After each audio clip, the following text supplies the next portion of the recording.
clip of the day. This is a very disturbing new trend. And it's working very well, and I picked it up on Facebook. I go to Facebook maybe once every 2 days. Usually when Mickey says, hey, did you see what so-and-so put on my Facebook? I'm like, no, don't even ask me. You know, and the only reason why I really got Facebook and still have it is to keep tabs on my daughter. You know, that's kind of where she's at, so I want to make sure I see everything. But I'm always the terrorist guy. You know, I'm always saying horrible things. I post horrible things. You're a bad Facebook person. I do it to Mimi a lot, too, by the way, who has picked up her Facebooking. Somehow she's appeared on the radar again. Maybe Facebook decided I could see her posts again. And what's happened is I keep seeing these videos over and over again, and it's always kind of the same thing. Kid tells grown-ups where it's at. Teenager schools journalist. And what is happening is the radical left, I will say the Greenies, which I'm not against because there's also a big anti-GM movement, have trained their kids into becoming spokespeople for any type of mission. And it's kind of scary. Have you noticed that it's a trend? The new well, so here's this 14-year-old girl, and she called out, I'm going to say this was a Canadian news guy, saying, you know, hey, you need to shut up about genetically modified food. We're the future, and what do you know? And she called him fascist, which was incorrect, actually, and everyone was like, oh, that's funny. But she used it incorrectly because we know what fascism really is. No, she meant like a totalitarian, maybe. Dictator. And so they invite her onto their show, and listen to her talk, and then I have another example of one of these kids. And you tell me that this kid has not been trained and doing a very good job. Yeah, that was 14-year-old Rachel Parent throwing down the gauntlet to Kevin. The teen activist is passionate about genetically modified food and, as you just heard, takes issue with a lot of things Kevin has to say on the subject, including a show that we did some time ago.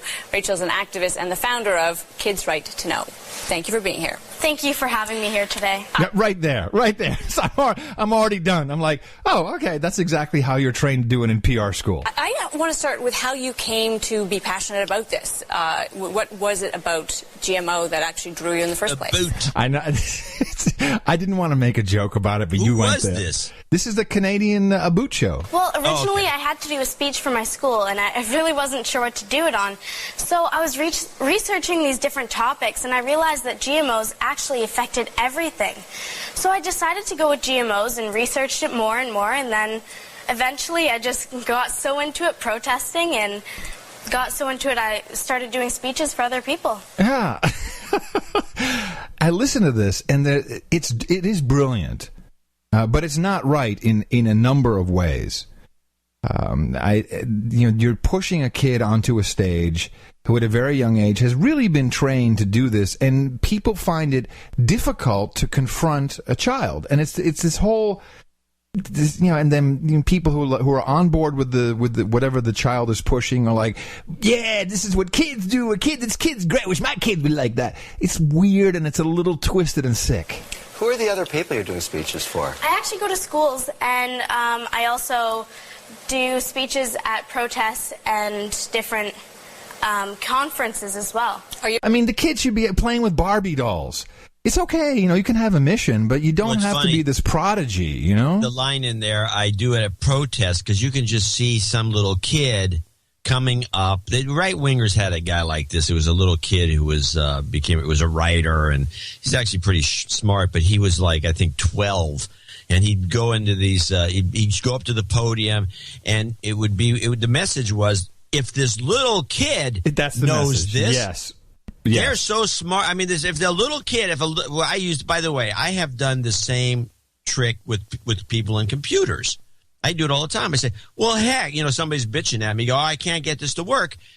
Similar to the little lecture you just had a minute ago.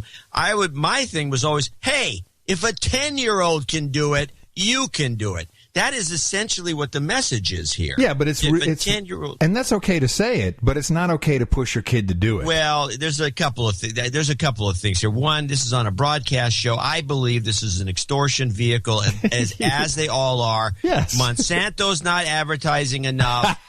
Let's go after. Wait. Let me play the other kid I've got. This is Straw Boy. This is another one of my favorites. A young man left a message for us the other day. Oh, wow. The kid sitting around playing with his Green Army men and thinks, I got to call up NPR. I got to set them straight. Hi, I have some exciting news to report. How good is that? My name's Milo, founder and spokesperson for an environmental organization, and I live in Longmont. Governor Hickenlooper just formally recognized my organization with a proclamation. The name of my organization is Be Straw Free. Did you catch that? Be straw free.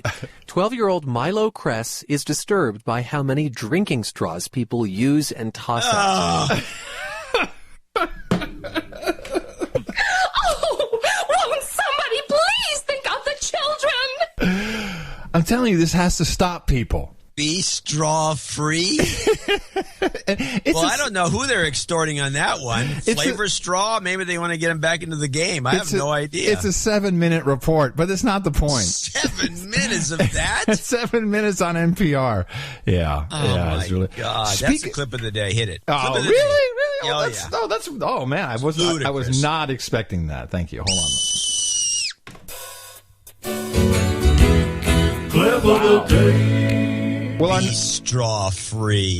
If you wake up with the blues, trying to fill your day with news, there's one thing you must remember: no agenda in the morning. For a healthy, balanced news diet, try NoAgendaShow.com.